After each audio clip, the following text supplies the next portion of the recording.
So, what's going on, everybody? My wife, you know what I'm saying, we're gonna be doing the Q&A. So the first question is this. Did you ever feel like you would miss out on life if you got married young? I'm gonna answer that question first.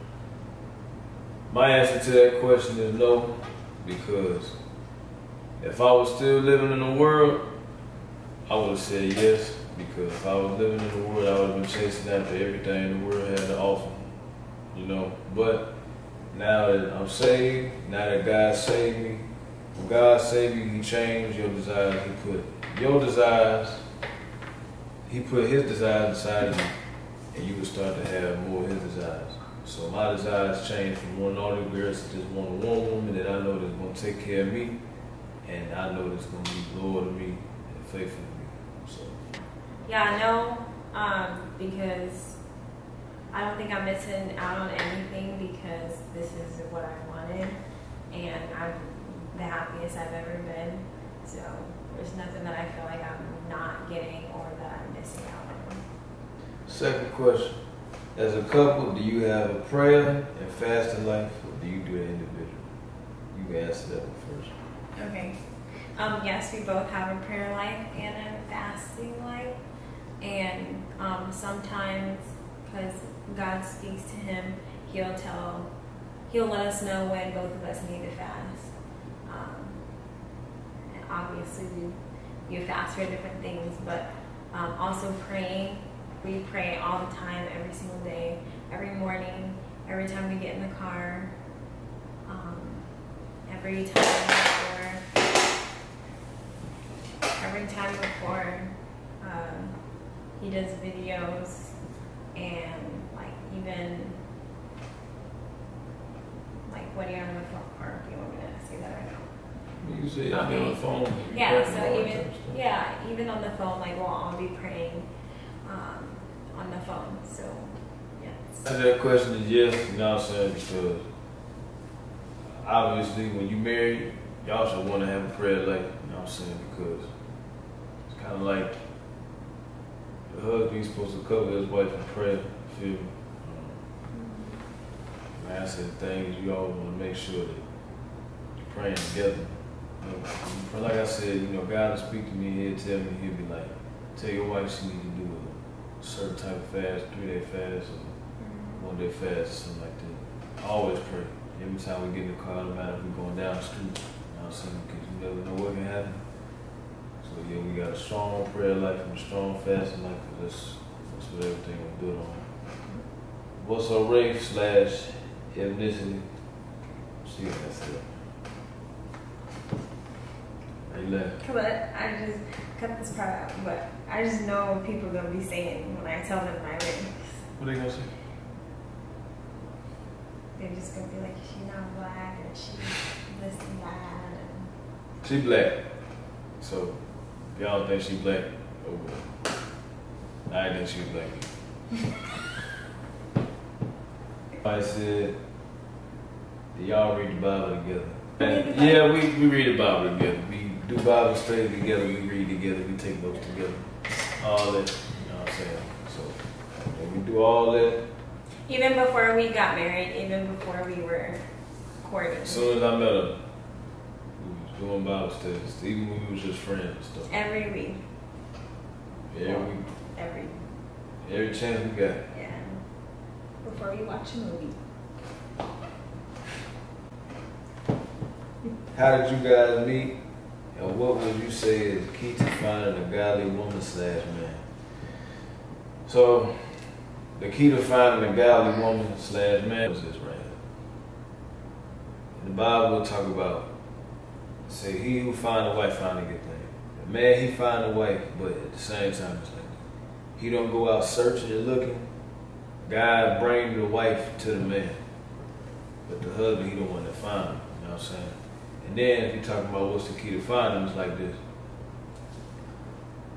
Go to places where born again believers would go. You know what I'm saying? Like, where would somebody that's born again end up? They would go to like a church. You know what I'm saying? Or they would go to like a retreat or something like that.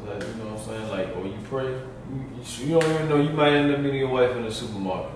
And you might meet your husband at the car wash or something like that. But most of the time it'll be at a place where a lot of born again believers dwell in. So.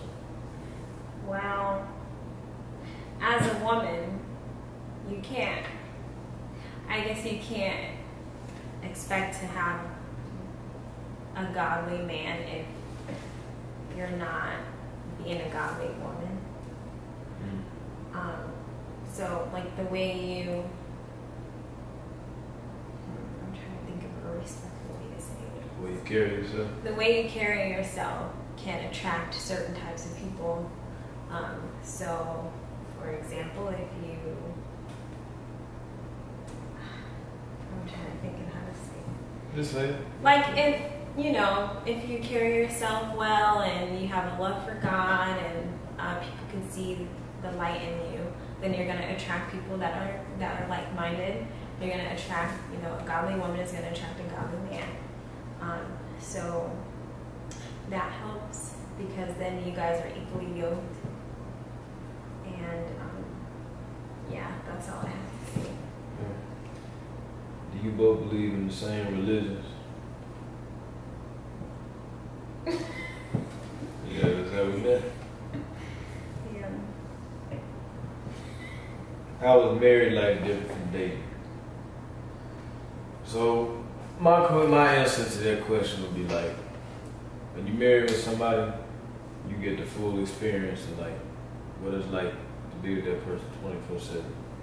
When you dating somebody, you kind of get a good understanding, but you're not with them 24/7. Yeah. And then I guess that's a good way to put it. Like, just that's a tough question. I don't know.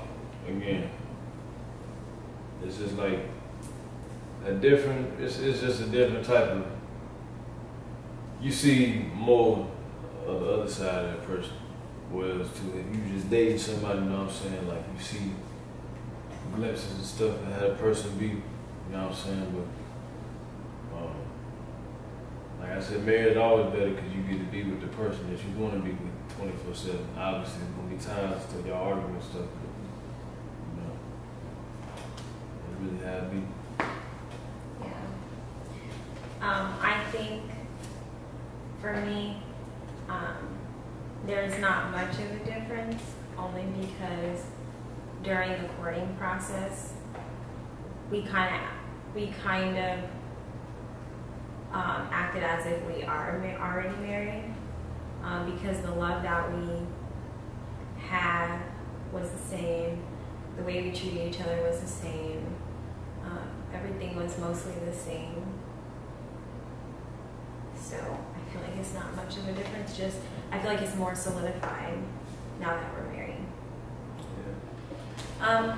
I'm just going to give some encouragement for women that have been through any type of abuse or mental, verbal abuse, physical abuse, controlling, brainwashing, manipulation, anything like that. I wanted to give you guys encouragement because I went through a lot of dark things, and during that time I didn't think that I would ever get out of that situation. I thought that was how I was going to die, and I wanted to let you guys know that there's hope, because through all of that, even though it was a dark time, I know that if you keep praying and keep staying strong, that God will pull you through all of it, because He pulled me through all of it. And I prayed every night, and I always kept my faith. And I think that, sometimes we go through those types of things, and I know sometimes it doesn't seem like you'll ever get out of it, and I know it's not easy, but eventually you will. I understand that sometimes you feel like the situation is to where your life is on the line, or if you have kids, your kids' life are on the line as well, and you feel like you have to stay in this situation to stay alive, but there